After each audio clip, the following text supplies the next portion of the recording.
শেখ পরিবারের নামে থাকা 808 স্থাপনার নাম পরিবর্তন। সাবেক 3 ইসির ফাঁসির দাবিতে বিএনপির বিক্ষোভ। সমমনাদের সঙ্গে নিয়ে 31 দফা বাস্তবায়ন করতে চায় বিএনপি। অবিলম্বে পুশিনের ঘটনা বন্ধ করুন, এমনটাই মন্তব্য করেছেন লায়ন ফারুক। এতক্ষণ শুনছিলেন সংবাদ শিরোনাম, এবারে বিস্তারিত। আওয়ামী লীগ সরকারের 16 বছরের শাসন আমলে দেশের 977টি অবকাঠামো ও প্রতিষ্ঠান ক্ষমতাচ্যুত প্রধানমন্ত্রী শেখ হাসিনা, তার পরিবার এবং আওয়ামী লীগের রাজনৈতিকদের নামে নামকরণ করা হয়েছিল। এসবের মধ্যে ছিল সেনানিবাস, বিমান ঘাঁটি, নৌবাহিনীর জাহাজ, মেগা প্রকল্প, সড়ক, স্থাপনা, স্কুল, কলেজ, বিশ্ববিদ্যালয়, হাসপাতাল সহ গবেষণা প্রতিষ্ঠান এবং অন্যান্য অবকাঠামো। বৃহস্পতিবার প্রধান উপদেষ্টার দপ্তর থেকে পরিচালিত ফেসবুক পেজে প্রকাশিত এক বার্তায় এ তথ্য জানানো হয়। বার্তায় আরও বলা হয়, 2024 সালের 5 আগস্ট আওয়ামী লীগ সরকারের পতনের পর থেকেই এসব সরকারি স্থাপনার নাম পরিবর্তনের প্রক্রিয়া শুরু হয়। শেখ হাসিনা, বঙ্গবন্ধু ও আওয়ামী লীগ সংশ্লিষ্ট অন্যান্য নাম সরিয়ে ফেলে জেলার নাম কিংবা ঐতিহাসিক প্রেক্ষাপটে নতুন নামকরণ করা হচ্ছে। প্রধান উপদেষ্টার দপ্তর জানিয়েছে, ইতোমধ্যে বেশিরভাগ স্থাপনার নাম পরিবর্তন করা হয়েছে এবং অবশিষ্টগুলোর নাম পরিবর্তনের কাজ প্রক্রিয়াধীন। এছাড়া বার্তায় দাবি করা হয়, বিভিন্ন স্থানে শেখ মুজিবুর রহমানের মুরাল ও ভাস্কর্য অপসারণ করা হয়েছে। ফেসবুকের বার্তায় আরও উল্লেখ করা হয়, রাজধানীর বঙ্গবন্ধু এভিনিউয়ের নাম পরিবর্তন করে বুয়েট ছাত্রলীগের হাতে নিহত আবরার ফাহাদের নামে শহীদ আবরার এভিনিউ লেখা হয়েছে।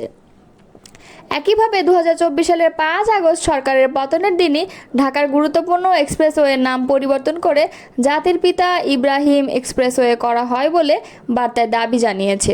সাবেক 3 নির্বাচন কমিশনারের ফাঁসির দাবিতে কুড়িগ্রামের উলিপুরে বিক্ষোভ সমাবেশ করেছে বিএনপি।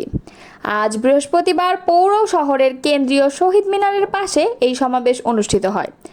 যুবদল নেতা আলমগীর হোসেনের সঞ্চালনায় সমাবেশে বক্তব্য দেন উপজেলা বিএনপির সদস্য সচিব হায়দার আলী মিয়া, যুগ্ম আহ্বায়ক আব্দুর রশিদ সরকার এবং এরশাদুল হাবিব নয়ন, পৌর বিএনপির সদস্য সচিব সোলাইমান আলী সরকার, যুবদলের আহ্বায়ক তৌফিকুর রহমান লাবলু, মহিলা দলের নেত্রী রিনা বেগম এবং ছাত্র দলের আহ্বায়ক মাহমুদুল হাসান বিপুল প্রমুখ।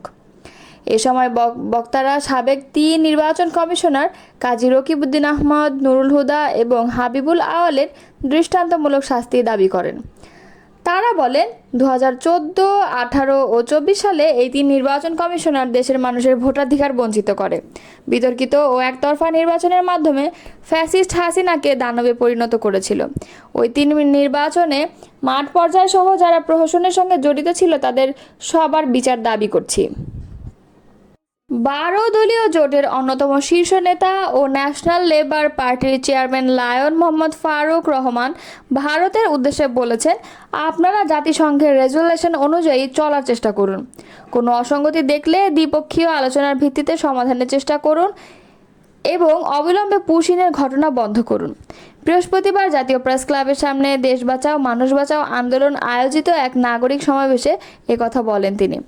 লায়ন ফারুক বলেছেন, ভারতীয় আধিপত্যবাদের বিরুদ্ধে যখন বাংলাদেশের মানুষ সোচ্চার, ঠিক সেই সময় ভারতীয় সীমান্তরক্ষীরা আন্তর্জাতিক আইন অমান্য করে বাংলাদেশের সীমান্তের সব দিক থেকে একের পর এক ভারতীয় নাগরিকদের পুশিন অর্থাৎ বাংলাদেশে ঠেলে পাঠিয়ে দিচ্ছে।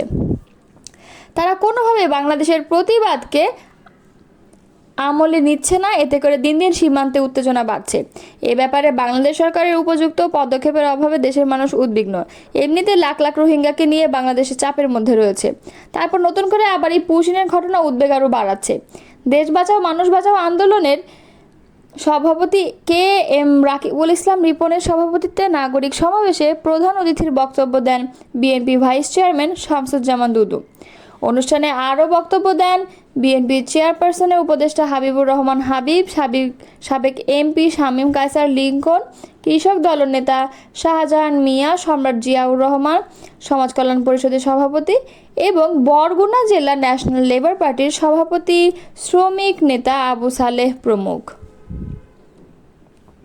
সমমনাদের সঙ্গে নিয়ে বিএনপি ৩১ দফা বাস্তবায়ন করতে চায়। বৃহস্পতিবার গণ অধিকার পরিষদের সঙ্গে বৈঠক শেষে এ কথা জানান বিএনপির স্থায়ী কমিটির সদস্য আমির খসরু মাহমুদ চৌধুরী। এদিন বিকালে রাজধানীর গুলশানে চেয়ারপারসনের রাজনৈতিক কার্যালয়ে বিএনপির লিয়াজো কমিটির সঙ্গে গণ অধিকার পরিষদের এ বৈঠকে চলমান রাজনৈতিক পরিস্থিতি, জাতীয় সংসদ নির্বাচন সহ নানা ইস্যুতে আলোচনা হয়। বৈঠক শেষে এক প্রশ্নের জবাবে আমির খসরু আরও বলেন, দুপক্ষই অত্যন্ত সন্তুষ্ট যে ফেব্রুয়ারিতে নির্বাচনের দিনক্ষণ মোটামুটি একটা ঘোষণা আসছে। এই ঘোষণার পরিপ্রেক্ষিতে আগামী দিনগুলোতে ঐক্যবদ্ধভাবে এগিয়ে নির্বাচন পরবর্তী সময় সংস্কার ও ৩১ দফা বাস্তবায়ন করা হবে। আরেক প্রশ্নের জবাবে তিনি বলেন, এই মুহূর্তে যে আলোচনা হচ্ছে, লন্ডনে প্রধান উপদেষ্টা ডক্টর মোহাম্মদ ইউনূসের সঙ্গে বিএনপির ভারপ্রাপ্ত চেয়ারম্যান তারেক রহমানের যে বৈঠক হয়েছে, আমাদের সঙ্গে যারা দীর্ঘ সময় আন্দোলন করেছে এবং যারা ত্যাগ স্বীকার করেছে তাদেরকে আমরা যত অগ্রগতি হয় সেগুলো শেয়ার করি এবং সিদ্ধান্ত নিই। আজকে লন্ডন বৈঠকের বিষয়ে আমরা শেয়ার করেছি। সংস্কার প্রসঙ্গে এক প্রশ্নের জবাবে আমির খসরু বলেন, এটা নিয়ে বিতর্কের কোনো সুযোগ নেই।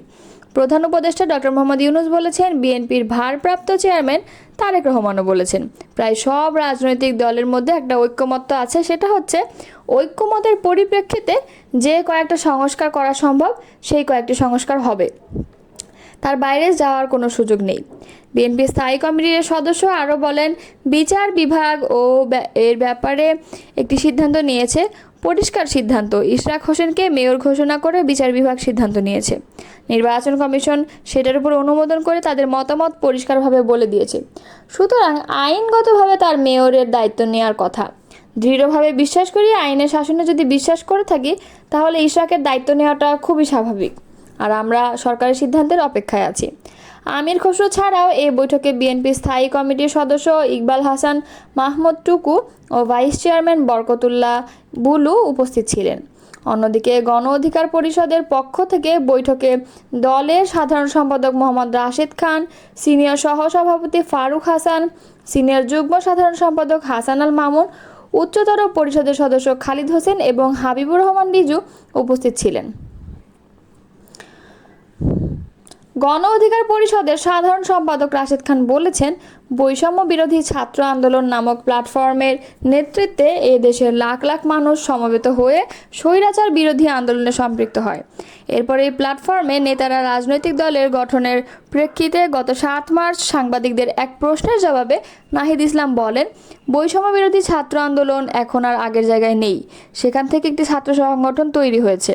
তিনি বলেন, বৈষম্য বিরোধী ছাত্র আন্দোলন ও জাতীয় নাগরিক কমিটির উদ্যোগে একটি রাজনৈতিক দল তৈরি হয়েছে বলে বৈষম্য বিরোধী বা সমন্বয়ক বলে যে পরিচয়টা এখন আর এক্সিস্ট করে না সেই অর্থে। কিন্তু অতি সম্প্রতি সেই প্ল্যাটফর্মের কাউন্সিল অনুষ্ঠিত হয়েছে। এনসিপি সম্পৃক্ত নেতারা ভোটার হন, এনসিপির কার্যালয়ে ভোট অনুষ্ঠিত হয়। এই প্ল্যাটফর্ম এখন নতুন নেতৃত্ব পেয়েছে।